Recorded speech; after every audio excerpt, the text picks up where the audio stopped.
시청자 여러분 안녕하십니까? 충북 시사토론창 남상미입니다.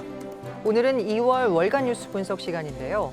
한 달 동안 보도된 뉴스 가운데 대표적인 뉴스, 또 궁금했던 뉴스를 선정해 전문가들과 함께 풀어보고 현실적인 대안을 모색해 보겠습니다. 토론에 참여해 주신 분들 소개해 드리겠습니다. 먼저 청주대학교 정치행정학 진재구 교수 나오셨습니다. 안녕하십니까? 정일순 변호사님 나오셨습니다. 안녕하세요. 맞은편으로 전 서원대학교 신용환 석좌 교수 나오셨습니다. 네, 안녕하세요. 자, 그럼 2월 월간 뉴스 분석 첫 번째 영상 보시겠습니다. 대통령 옛 별장인 청남대입니다. 개방 직후 한동안 무조건 문의 매표소에서 버스를 타고 입장해야 했는데 2009년부터 단체 관람객만 직접 입장이 가능하게 했습니다. 지금과 같이 사전 예약을 통해 하루 500대 승용차 입장이 허용된 건 2011년부터였습니다. 청남대가 개방 20주년을 맞아 이런 방식을 완전히 바꾸기로 했습니다. 김영환 충북지사가 주차를 예약하는 관광지가 없다면서 개혁을 주문했기 때문. 청남대는 기존의 자투리 공간을 활용해 동시에 1,600여 대를 주차하도록 주차 공간을 늘리고 오는 5월부터는 예약 없이 승용차로 입장하도록 스마트 시스템을 도입하기로 했습니다. 도로변 갓길을 이용해서 그 주차 공간을 최대한 확보를 하고 보시는 바와 같이 양묘장을 활용해서 전체적으로 한 1,000대 정도 주차 공간을 추가로 확보했습니다. 청남대가 주차 공간 확보를 비롯해 15대 혁신 과제를 발표했습니다. 청남대로 들어서는 대청호 주변에 7.3km 산책로를 만들고 사계절 다양한 축제를 여는 방안이 포함됐습니다. 장기적으로는 전망대 모노레일과 케이블카 설치를 추진합니다. 일단 올해 역대 최대 관람객인 100만 명을 넘어서는 게 목표입니다. 지금 청남대를 이용하는 관람객들의 불편함을 해소하는 게 가장 처음인 것 같아요. 왜냐하면 그렇게 돼야만 결국은 문의 쪽으로 유입되는 관광 인구들도 늘어나는 거고. 김영환 지사가 강력한 개혁을 주문한 지 불과 한 달여 만에 혁신안을 발표하다 보니 예산이 확보되지 않았거나 지난 몇 년간 이미 추진되던 과제를 혁신안으로 이름만 바꿨다는 비판도 나왔습니다. 특히 예약 없이 승용차 진입을 허용하는 문제를 두고 주민 반발이 확산되고 있습니다. 청남대 개방 당시부터 각종 규제로 피해본 문이면 상권 활성화를 위해 승용차 진입을 제한했던 건데 협의도 없이 발표했다는 겁니다. 지역 주민이 살고 그다음 청남대를 살려야 되는 거지. 청남대는 그 돈 몇 푼 벌려고 지역 주민 죽이는 경우가 어디 있어요. 말도 안 되는 얘기죠. 충청북도는 청남대가 먼저 활성화되지 않으면 주변 상권에도 오히려 손해가 될 것이라면서 주민과 계속 상의하고 상생 방안을 만들겠다고 밝혔습니다. 네, 김영환 지사의 핵심 공약이죠. 레이크파크 르네상스의 시작점이라고 할 수 있는 청남대 혁신안이 발표됐습니다. 영상 어떻게 보셨습니까? 이 청남대 혁신안의 그 큰 방향과 그것을 구체적으로 어떻게 실현할지의 그 방법론이 미흡한 것 같아요. 여러 가지 대안이 나와 있는데 어떤 것들은 놀이시설로 가겠다고 하기도 하고 어떤 것은 기념관을 유지하겠다고 하기도 하고 어떤 경우에는 주민들의 편의를 이제 생각한다고 하고 그런 것들이 서로 갈등되는 대안들이 많이 섞여 있다는 거죠. 말하자면 청남대라고 하는 이제 과거의 대통령 별장을 지금은 기념관으로서 개방하고 있는데 그것을 기념관의 역할을 확대할 것인지 아니면 완전히 놀이시설로 전환할 것인지 이런 그 큰 틀의 방향을 먼저 설정해 놓고 그에 따른 대안이 나와야 이제 의미가 있는데 지금 여러 가지를 보면 기념관의 성격도 가지고 있으면서 놀이시설도 확대하겠다고 하고 휴양시설도 하겠다고 하니까 사실 그 방향이 여러 개가 중구난방으로 섞여 있거든요. 그런 문제에 대한 고려가 좀 미흡하지 않나 싶습니다. 네, 그리고요. 네, 처음 출발선에서 잘못됐다. 지금 진 교수님 말씀의 연속선상일 수 있는데 수많은 강론만이 난무를 합니다. 문의 지역민과의 갈등 이런 것들이 부각되죠. 또 내부적으로는 주차장을 확보하네, 모노레일을 까네, 케이블카를 까네, 수도 없는 그 강론들이 난무하는데 그보다 정작 중요한 것은 전체적인 스토리텔링. 과거에는 기술자라든지 토목, 건축 이런 분들이 중요했지만 요즘에 무엇을 개발하거나 변경하고 할 때는 전체적인 스토리를 만드는 게 훨씬 중요하죠. 개그맨 전유성 씨 이런 분들이 경북 청도 어디를 가서 무엇을 해서 그 지역에 어떤 스토리를 만들어내고 그런 것들이 지역을 전체를 문화를 바꾸고 분위기를 바꾼다 이런 사례들을 우리가 보고 있잖아요. 그러면 지나간 40년 또 짧게는 국민들에게 돌려드린 20년 그럼 앞으로는 어떻게 될 거냐. 이런 전체적인 맥락의 총론적인 스토리텔링이 된 다음에 이런 강론들이 쭉 나와줘야 되는데 마침 레이크파크 프로젝트를 한다고 하면서 스토리텔링에 아주 능한 특보도 영입하고 하셨습니다. 그러면 그런 분들을 10분 활용해서 제대로 스토리를 입혀놓고 그다음에 강론으로 갔으면 좋았지 않았을까 하는 아쉬움이 있습니다. 네. 그리고 변호사님. 예, 대부분 발표된 정책들이 이미 추진되었거나 기존에 있던 정책을 되풀이한 것 아닌가라는 생각에 혁신이라고 말하기까지는 조금 부족해 보입니다. 더군다나 이 과제 추진과 관련된 예산 문제라든지 운영 적자 해소 방안 등에 대해서는 전혀 논의되지 않고 있기 때문에 좀 아쉬움이 있습니다. 청남대 이야기를 할 때 지역 주민들을 빼놓고 이야기할 수가 없습니다. 최근 수십 년간 그 규제 때문에 피해를 받아온 주민들이 지금 반대하고 있는 상황 아닙니까? 어떻게 상생할 수 있는 방안이 없을까요? 청남대 관련된 그 문의면 지역 주민들 이해가 또 있고 청남대뿐 아니라 전체 대청호를 둘러싼 그 주변 지역, 수변 지역의 주민들의 이해가 달라요, 사실은. 그래서 이 그 개발의 방식에 따라서 어떤 사람들은 혜택을 보게 될 것이고 어떤 지역은 피해를 볼 것이기 때문에 그런 것에 대한 면밀한 검토가 사전에 있어야 되고 아까 제가 말씀드렸다시피 이 그 청남대라고 하는 대통령 별장을 어떤 방식으로 개발할 것이냐는 목표가 명확해야 돼요. 네. 왜 그러냐면 지금 청남대는 모든 대통령의 기념관이기 때문에 사실 여건은 더 좋습니다. 말하자면 정치 이념적으로 봐도 어떤 특정한 성향의 대통령만 있는 것도 아니고 뭐 모든 대통령이 있기 때문에 그들을 다 활용할 수 있기 때문에 여건이 좋아요. 그렇지만 그 청남대를 통해서 과거의 대통령으로부터 무엇을 궁금해하는지 특히 20, 30, 40대의 소비 성향이 높은 젊은이들이 뭘 궁금해하는지를 사전조사를 하고 그들의 취미에 맞게 그들의 성향에 맞게 스토리텔링 같은 걸 하고 거기에 맞든 기념관 활용 방안을 모색해야 된다는 거죠. 과거처럼 그냥 뭐 기념물만 딱 전시하는 것도 의미가 없고 또 그렇다고 해서 완전히 뭐 지금 김영환 지사가 말하는 대로 뭐 회의 시설 개방하고 놀이시설하고 뭐 침실 개방하고 이런 정도 가지고는 그들의 욕구를 충족할 수 없기 때문에 과거의 대통령을 접하지 못했던 사람들이 궁금해하는 것이 뭔지 그것에 대한 사전조사가 더 먼저 이루어져야 된다 생각합니다. 예. 문의면 상권에 관련돼서 네네. 이제 당장 5월부터는 주차장으로 그냥 들어간단 네네. 말이죠. 네. 거기서부터도 이제 좀 문제가 되지 않습니까? 맞습니다. 또 당장은 상권이고 거슬러 가면 이제 83년에 만들어졌으니까 벌써 41년이네요. 최소한 법률이 10개 이상 되는데 직접적으로 규제를 받는 법률만 해도 한 7개 이상 된다고 합니다. 대표적인 게 이제 상수원 보호구역에 관한 것들 이런 것들로 해서 처음에는 인근 15만 평만 그 정도만 규제를 해도 되겠다라고 했는데 의견을 그렇게들 냈는데 그보다 5배 이상의 넓은 면적을 다 규제 지역으로 묶어놓다 보니까 규제 기관도 우리 충북도 그다음에 청주시, 금강유역 환경청 너무나 많은 이제 다양한 규제 기관이 이렇게 있고 하면서 직접적인 타격을 본 건 이제 문의 주민들이죠.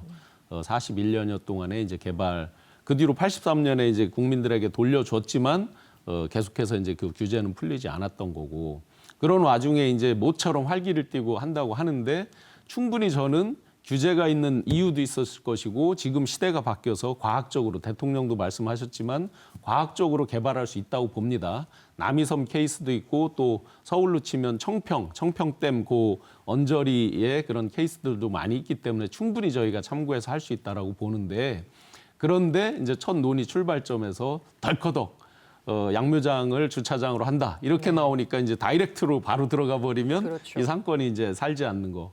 이런 부분을 사전에 충분히 검토하고 토론도 하고 지역민들과 할 수 있었음에도 불구하고 갑자기 이렇게 발표가 되는 거 이런 것들이 이제 너무나 아쉽죠. 충분히 다 예견할 수 있는 일들을 41년 동안 사실 제대로 된 보상이 없잖아요. 네. 보상책을 쓰기에도 참 어려운 그런 입장이었는데 지금이라도 개발하려면 빨리 지금이라도 원점에서 지역민들과 상생 논의를 시작해야 됩니다. 그 지역민들에게도 조금 이해를 구하는 입장인데 어쨌든 청남대든 문희 쪽이든 사람이 많이 와야 그 도시가 발달을 하는 거고 또 저 같은 이제 도민의 입장에서 관광지를 갈 때 딱 청남대만 찍고 바로 집으로 귀가하고 하지 않거든요. 청남대를 찾아보면 그 주변에 둘러볼 데가 어디가 있는지를 검색을 해보는데 저희가 문희 문화재 단지라든지 한지마을 그 근처에 옥화구곡 등의 여러 컨텐츠들이 있습니다. 그래서 지금 당장은 뭐 15대 혁신안 해가지고 청남대 개발이 되면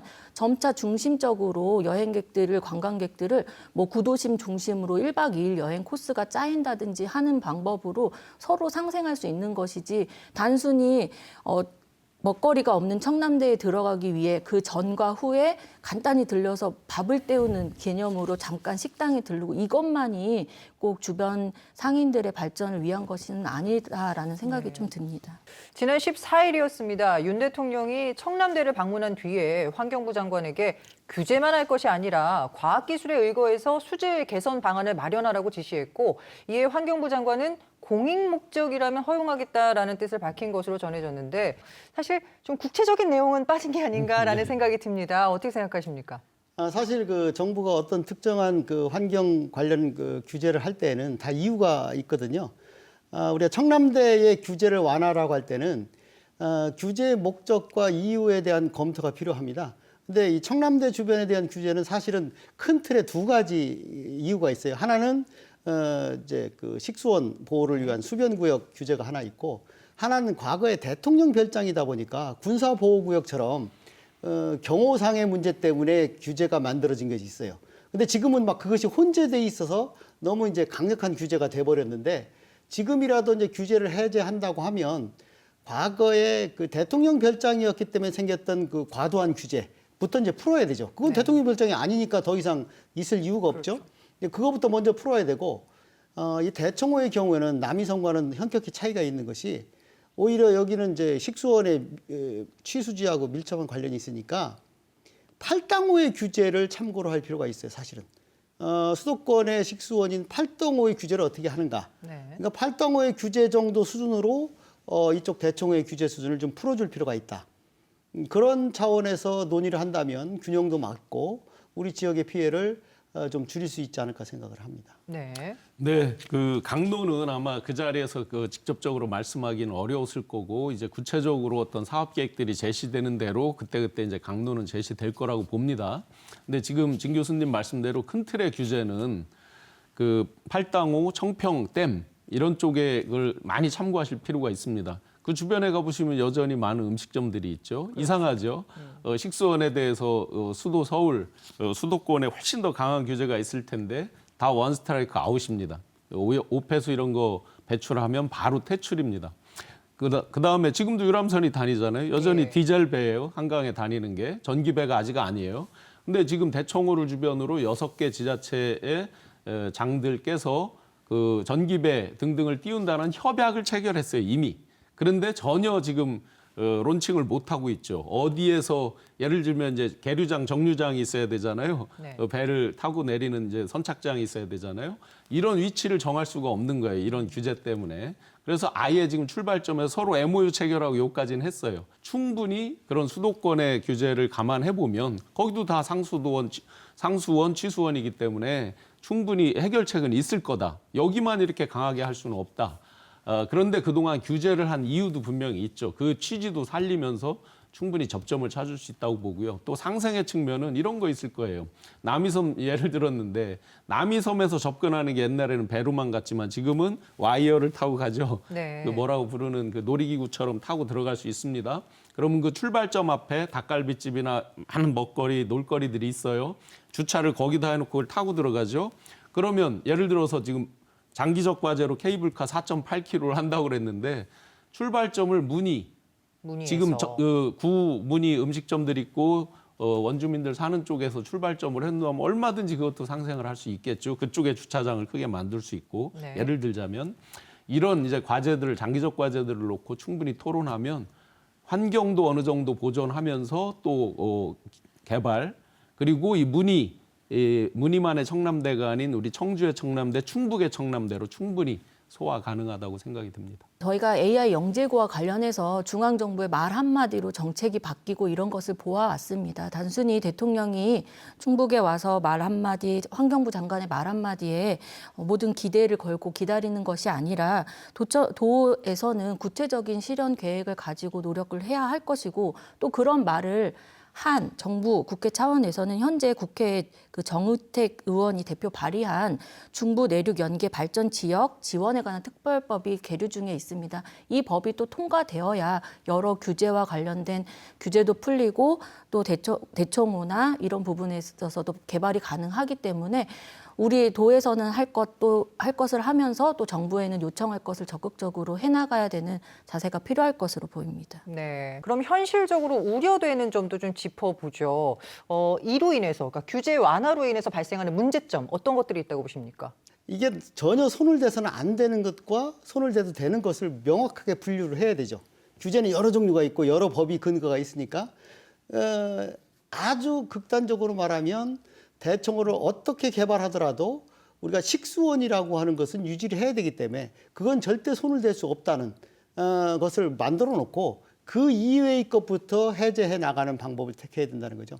아무리 개발이 좋다고 하더라도 대부분의 도민들은 상수원이 오염되는 건 싫어할 겁니다. 네. 그러니까 그 문제에 대해서는 손을 대지 말고 그 이외의 주변부의 규제부터 차곡차곡 규제를 해제해 나가는데 그 규제의 내용이 구체적이고 체계적이어야 된다는 거죠. 그래서 제가 보기에는 이제 말하자면 정부에서 립서비스를 했죠. 대통령이 립서비스를 했기 때문에 거기에 만들어서 그러면 당연히 해제되는 것이 아니라 충청북도 해제 방법을 또시 만들어서 다시 정부에 지시를 해야만 나을 거로 봅니다. 환경부에서 아마 이제 그런 규제를 완화하거나 해제했을 때 많은 우려가 있고 또 환경 단체들이 많은 우려를 합니다. 특히 이제 엊그제 김영환 지사께서 카약을 타면서 무심천으로 물길을 끌어서 미호천이 아니라 이제 미호강으로 이렇게 바꾸죠. 그 미호강 쪽으로 하면서 전체적인 물길을 살리자, 수변 공원이라든지 여러 가지 레저 문화를 활성화시키자 이렇게 나오면서 이제 환경 단체들도 더 걱정도 많죠. 그러면 그 동안에 규제를 했던 많은 이유들, 상수원 보호서부터 어떤 문화재까지 여러 이제 그 규제들이 있을 텐데 충분히 접점을 찾아서 환경 오염도 방지하고 할 수 있다고 봅니다. 김영환 지사께서도 이렇게 밝혔어요. 만약에 오폐수가 나간다 그러면 내가 정치 생명이 끝난다. 그렇기 때문에 그럴 거는 염려하지 말아라라고 입장을 밝혔어요. 예를 들어서 이 청남대를 개발한다고 그랬을 때 지금 수많은 우리 시민단체, 환경단체에서도 많은 문제점을 제기하고 있는데 사업의 주체, 여러 컨소시엄 이런 검토를 할 때 그분들도 사업의 주체로 같이 참여시켜서 처음부터 함께 보고 모니터링도 하고 경영의 주체로 같이 참여하게 하고 이런 지혜도 필요할 것 같습니다. 네, 안 그래도 그 지난 21일에 충북 환경단체에서 우려를 좀 표명을 했습니다. 네. 아무래도 이게 개발과 그리고 환경 보호와 좀 이렇게 상충하는 부분이 있는 것이죠. 네, 맞습니다. 그 직접적으로 이제 항상 제기되는 문제지만 개발과 이제 보호가 상충을 하는데 전체적으로 보면 가장 가늠하기 어려울 때 이제 이익 형량이라고 그러죠. 저울질을 해서 어느 게 더 유리하냐를 보는데 지금은 노잼 청주 많이 얘기하잖아요. 예. 오면 다 가볼 만한 데가 청남대밖에 없다 이렇게 얘기를 하시거든요. 그럼 전체적으로 보면 아마 청남대를 어떤 식으로든지 개발하자, 규제를 좀 완화해서 개발하자는 그 니즈는 충만해 있는 것 같아요. 그럼 아마 저울질을 해보면 전체적으로 여론조사나 이렇게 해본 다음에 아마 짐작컨대 개발하는 쪽이 좀 더 유리할 거예요. 그렇다고 보면 여러 상충되는 게 있지만 어떻게 그 상생 개발을 할 거냐. 환경도 보존하고 지역민들도 같이 상생할 수 있게 하고 충분히 접점이 있다고 봅니다. 알겠습니다. 자, 이 사안에 대해서 눈에 띄는 댓글 있으면 짚어주시죠. 예, 개발을 반대하는 쪽의 사람이 쓴 것을 보겠습니다. 김 지사가 그 청남대에서 라면 한 그릇을 먹자 호소를 하니까 그깟 라면 한 그릇 안 먹어도 자연을 즐기는데 이상 없다. 이런 댓글이 나왔더라고요. 그 찬성하는 쪽의 거를 한번 댓글 보면 윤희 땡땡땡님께서 낡아 빠진 규제는 철폐하는 게 답이다. 지역과 국가 발전에 도움도 안 되는 규제들도 수도권 과밀화 문제 심화에 한몫하고 있다. 각종 지방 발전처의 규제를 철폐하라. 라고 찬성하는 의견을 주셨습니다.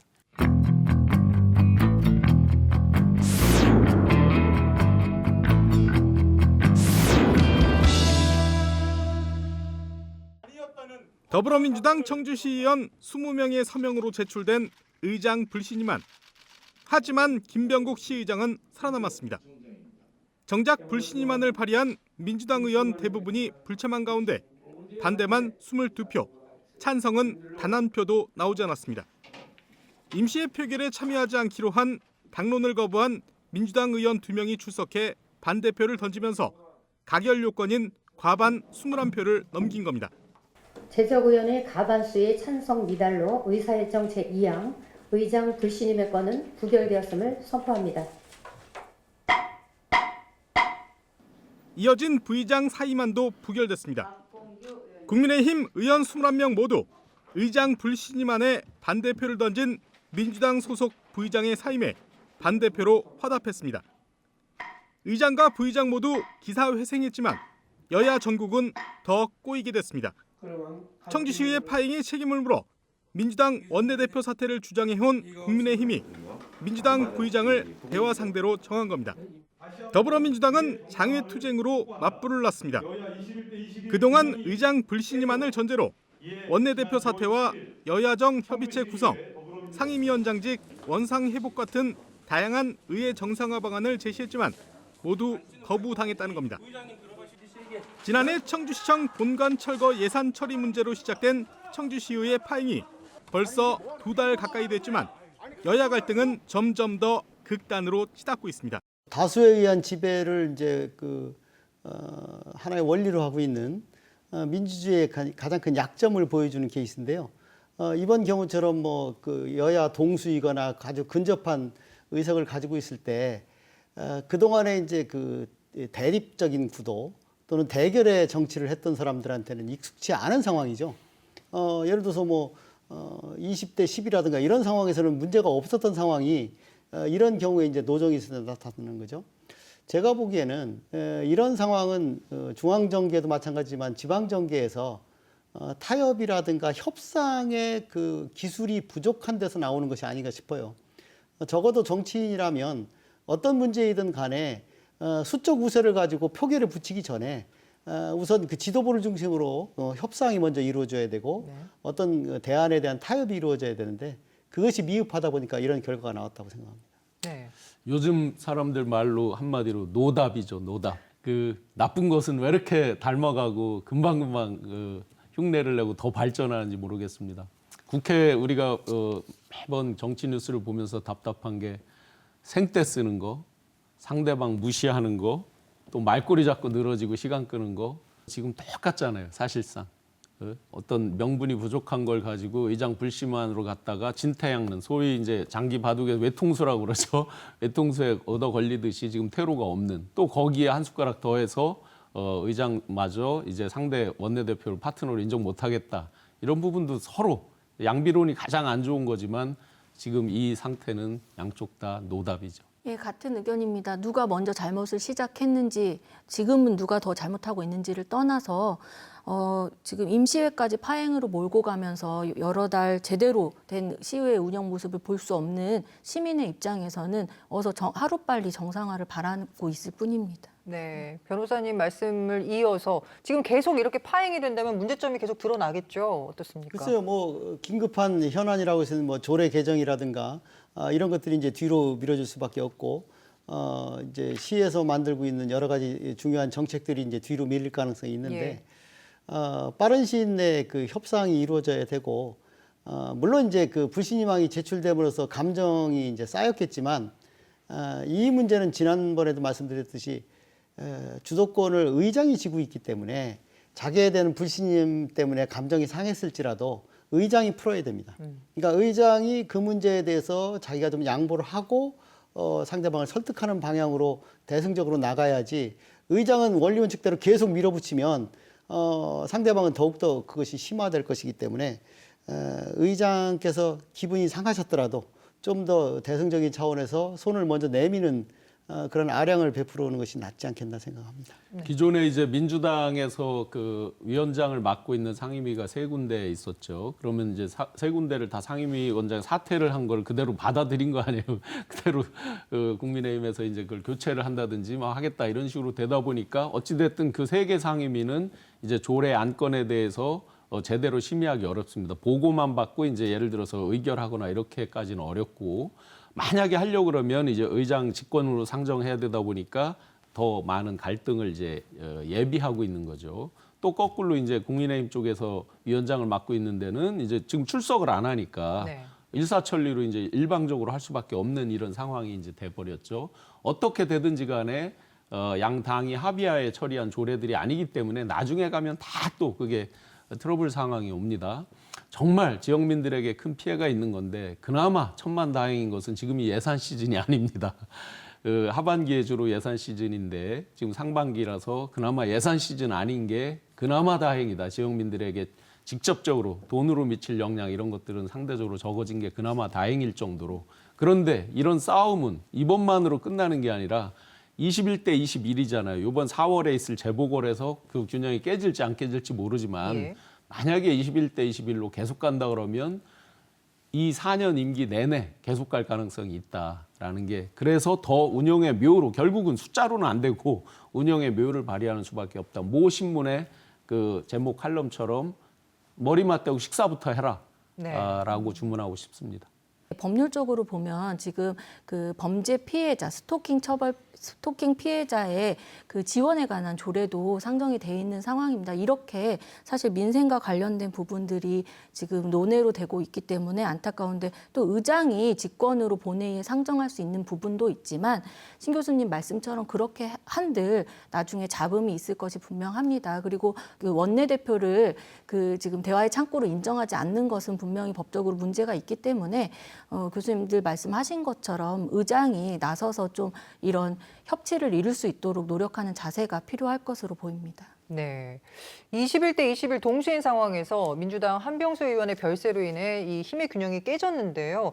앞으로 좀 어떻게 해 나가야, 어떻게 풀어 나가야 할까요? 지방의회라고 하는 것이 아까 말한 대로 조례를 만들고 정책을 만드는 것만 있는 것이 아니라 집행부를 견제하는 기능도 있거든요. 네. 상임위를 통해서 해당 집행부로부터 의견을 듣고 또 보고를 받고 또 행정사무감사도 하고 여러 가지 측면이 있기 때문에 만약 파행이 된다고 하면 집행부를 전혀 견제할 수 없는 지방의회 존립의 가장 큰 이유라고 할 수 있는 것이 훼손되죠.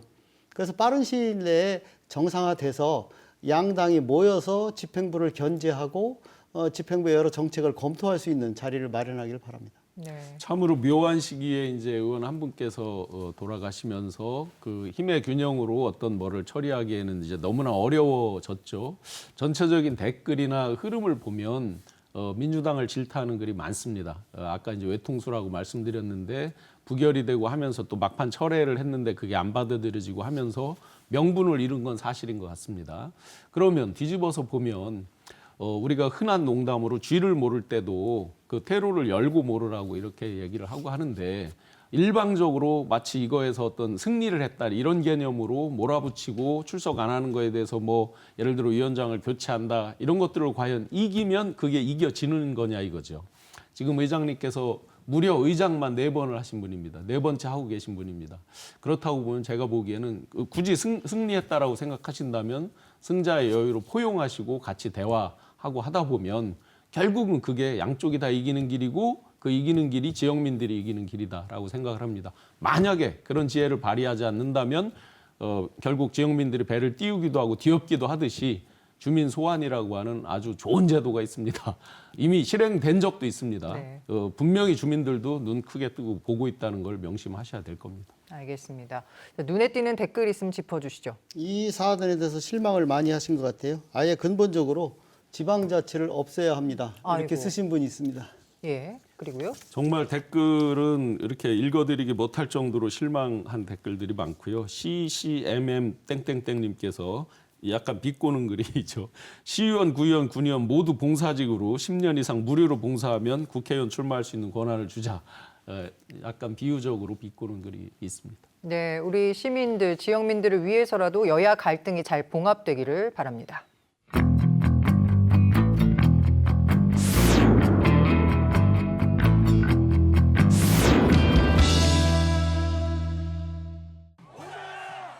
극심한 주민 반발을 불렀던 하루 165톤 처리 규모의 청주 오창 후길이 소각장 사업.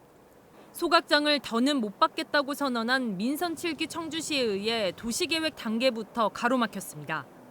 사업주가 낸 소송으로 맞섰지만 1심 재판부도 환경적 공익성을 고려한 청주시의 결정이 옳다고 판결했습니다. 그런데 항소심에서 정반대로 뒤집혔습니다.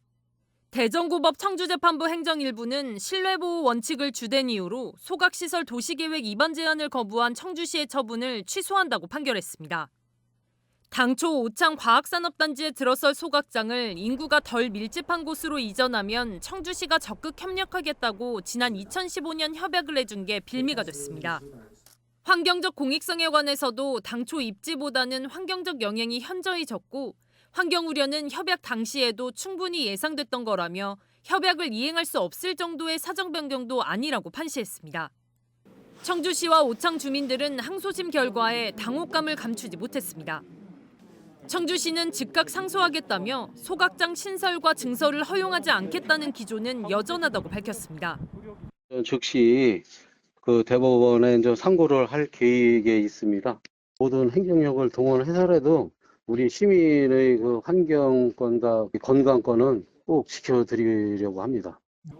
오창 주민들은 합심해 끝까지 소각장 신설을 막겠다고 목소리를 높였습니다. 주민들은 전혀 지금 납득을 할 수 없는 판결이라고 생각하고 있습니다. 건강권을 무시하는 판결이라 생각해서 지금 주민들은 굉장히 분노하고 있고 허탈해하고 있습니다. 오창 주민뿐만 아니라 청주시 전체 그 주민들의 건강권을 위해서 끝까지 투쟁할 예정입니다. 우리 청주 시민이라면 대부분 느끼는 것이 왜 청주 지역에 그 많은 소각장들이 들어올까? 네. 청주 시민의 규모라든가 충청북도의 도민 규모에 적합한 정도의 소각장만 있으면 될 텐데 거의 그 10배 정도의 그 소각장 규모가 들어오고 있는데 이 문제를 좀 도청이나 시청에서 좀 해결해 주지 않나 이런 그 의구심을 많이 갖고 있었거든요. 그런데 이제 그 문제를 행정관청이 나서서 뭐 행정처분을 통해서 제동을 걸었는데 1심에서는 승소를 했었거든요. 예. 근데 이번에 패소함으로써 원점으로 돌아갔단 말이죠. 주민들 입장에서는 특히 이제 그 클랜코가 있는 그 지역과 오창 지역의 주민들은 상당히 이제 실망스러운 생각을 할 텐데 사실은 그 지역만 문제가 아니라 이 청주 지역의 지형도를 감안하면 청주시 전체가 영향권이에요. 그래서 이 문제는 단순히 그 지역민만의 문제가 아니고 이쪽 그 전체 청주시의 중요한 문제이기 때문에 관심을 갖고 지켜볼 필요가 있다고 생각합니다. 예. 한마디로 암울하죠. 그 가장 최근에 아주 즐거운 뉴스가 하나 있었습니다. 코로나 시기를 거치면서 우리 충북 지역이 미세먼지, 초미세먼지가 항상 최악이었는데 전국적으로 볼 때 두세 번째 막 안 좋게 이렇게 나올 때가 많았는데 지난 그 코로나 시기를 거치면서 가장 좋은 수치를 기록했다라고 며칠 전에 이제 이렇게 발표가 됐는데 그런 좋은 소식이 있었는데 지금 확 찬물을 끼얹는 암울한 소식이죠. 특히 이제 미세먼지, 초미세먼지의 외부에서 뭐 중국이다 또 편서풍의 영향이다 이런 걸 떠나서 우리 지역 자체에서 무려 약 19% 정도의 전국 소각에 있어서 태우는 그 소각에 있어서 전국에서 약 19%를 차지하고 있기 때문에 자체적으로 또 부기면에서 환경 영향 평가를 했는데 약 60여 명이 돌아가셨는데 직접적인 영향은 없다 이렇게 하면서 주민들의 분노가 거세에 있어서 지금 재조사를 하고 있는 과정에서 또 이렇게 판결까지 나오니까 정말 이건 단순히 뭐 부기면 분들뿐만 아니라 전체 우리 청주, 충북에 암울하죠. 네. 예, 진짜 부기면의 경우에는 환경부까지 나서서 주민들의 건강 영향 평가를 하고 있는 상황인데 그거에 대해서 어떤 환경단체에서는 이윤을 추구하는 기업의 입장에서는 먹고 사는 문제일 수 있지만 주민들의 입장에서는 죽고 사는 문제일 수 있다라고까지 말씀하시는 걸 들었습니다. 그래서 저 역시 법률적 쟁점이나 법적 정당성을 떠나서 청주 시민의 한 사람으로서 이렇게 소각장 문제에 대해서는 큰 안타까움과 아쉬움을 느끼고 있습니다. 그렇습니다. 지금까지의 과정을 시간의 흐름대로 좀 정리를 해주시죠. 네, 그 시간의 흐름으로 정리해 보면 뭐가 아쉬웠다, 왜 패소했다가 금방 보이는 것 네. 같습니다. 2006년쯤에 이제 원래 옥산면 남촌리 일대에서 이제 사업을 시작하셔서 지나다니다 이렇게 큰 비닐처럼 생긴 그 돔 형태로 생긴 거 보셨을 겁니다. 그게 이제 매립하는 그 현장 과정들이죠. 그래서 매립 허가는 받았고, 그다음에 이제 소각로 허가를 추가로 받아서 하려고 이제 시작을 했는데, 이 처음에 이제 이 환경청, 금강역 환경청에서 오케이를 받은 상태에서 옆에 대단지 아파트가 생기게 됐어요. 그 아파트에서 불과 한 1km 이내에 이렇게 있다 보니까 대규모 민원이 발생하니까 당시에 이제 청주시에서 시장님과 이제 공무원들하고 해서 다른 지역, 이런 민원이 적거나 없는 지역으로 하면 이전을 하면 그거에 대해서 승인을 해주겠다라고 이제 일종의 협약서를 체결을 했죠.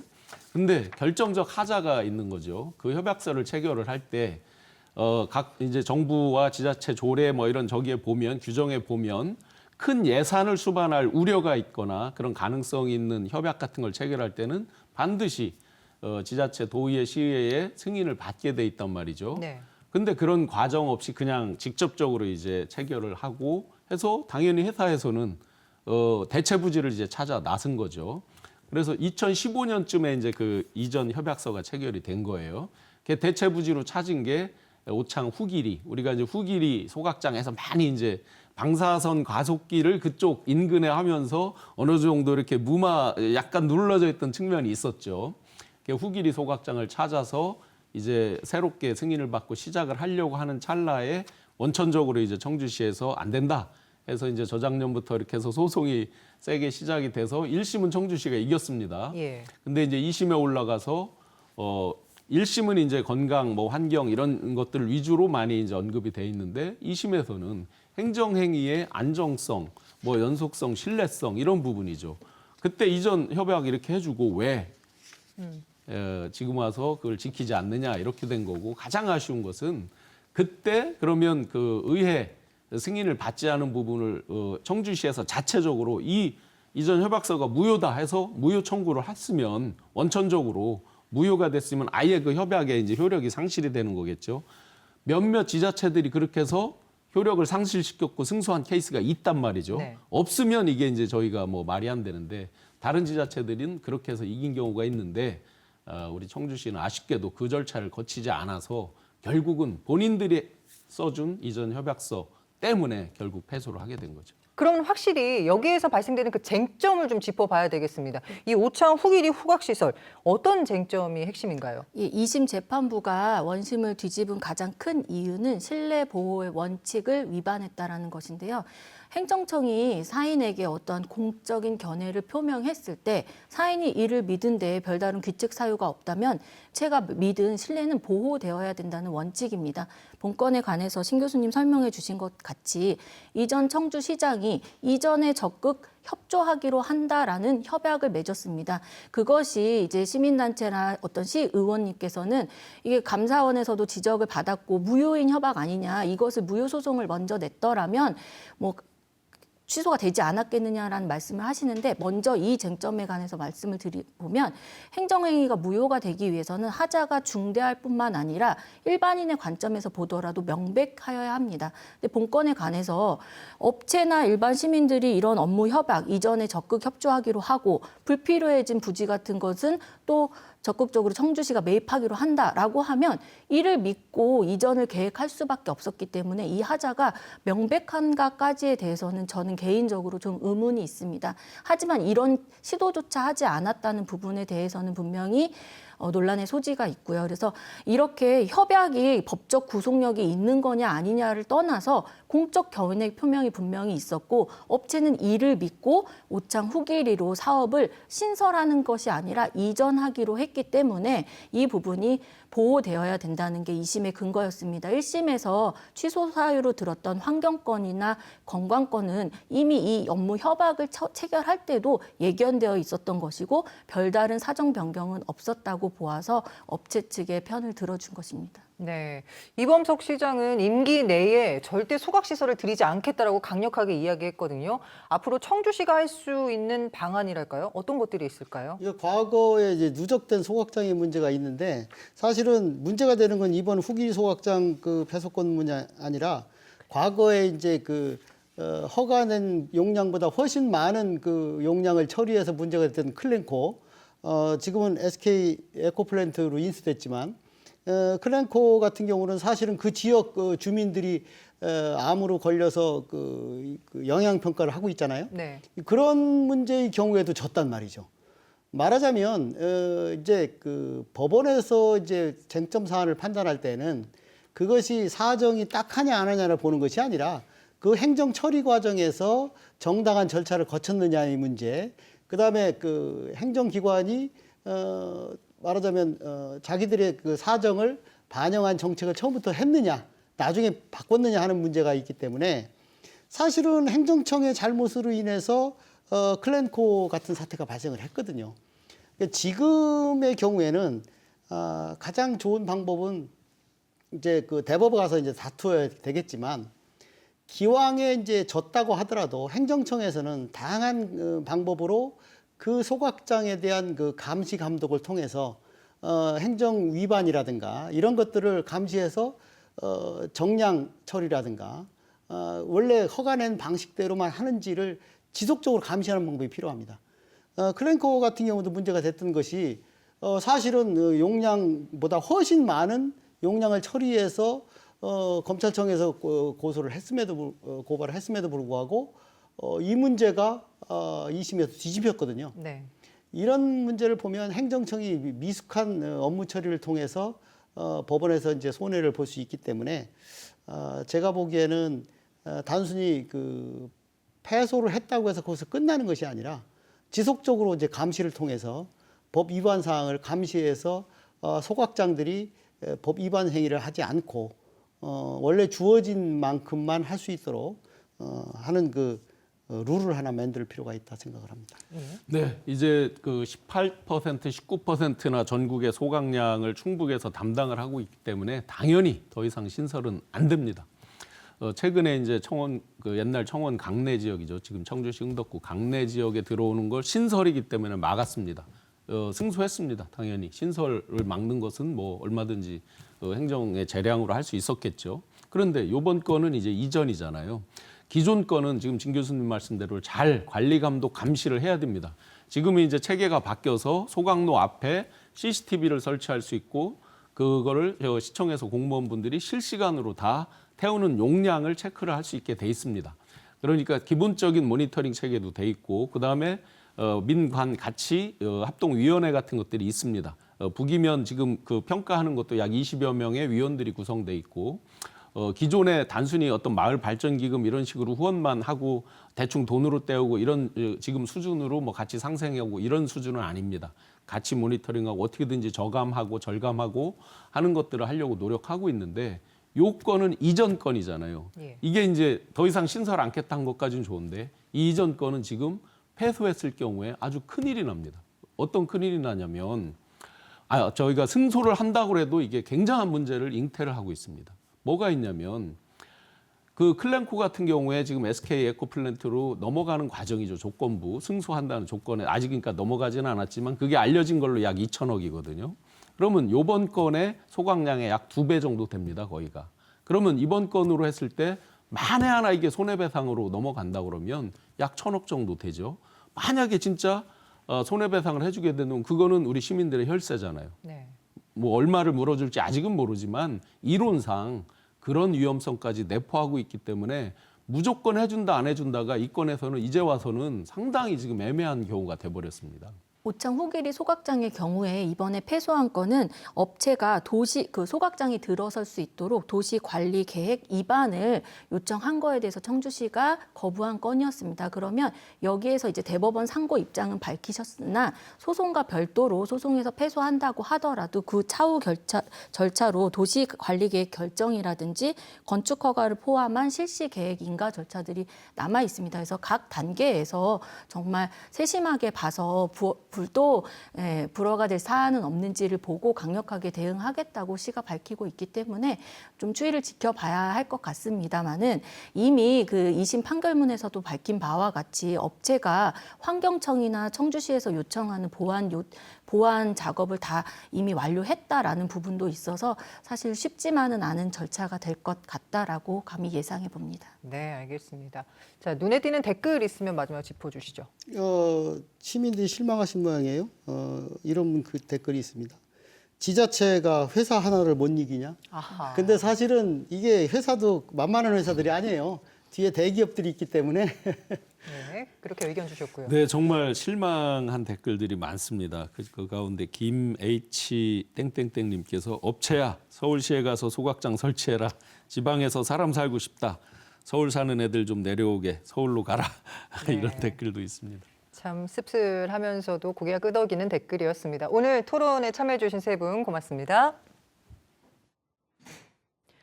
지난 한 달 동안 보도됐던 뉴스 가운데 지역민들의 관심을 끌었던 뉴스를 선정해서 전문가들과 함께 풀어본 월간 뉴스 분석. 자, 앞으로도 더욱더 현실적인 대안을 모색하는 데 노력하겠습니다. 충북 시사토론창 2월 월간 뉴스 분석 여기서 마칩니다. 시청해 주신 여러분 고맙습니다.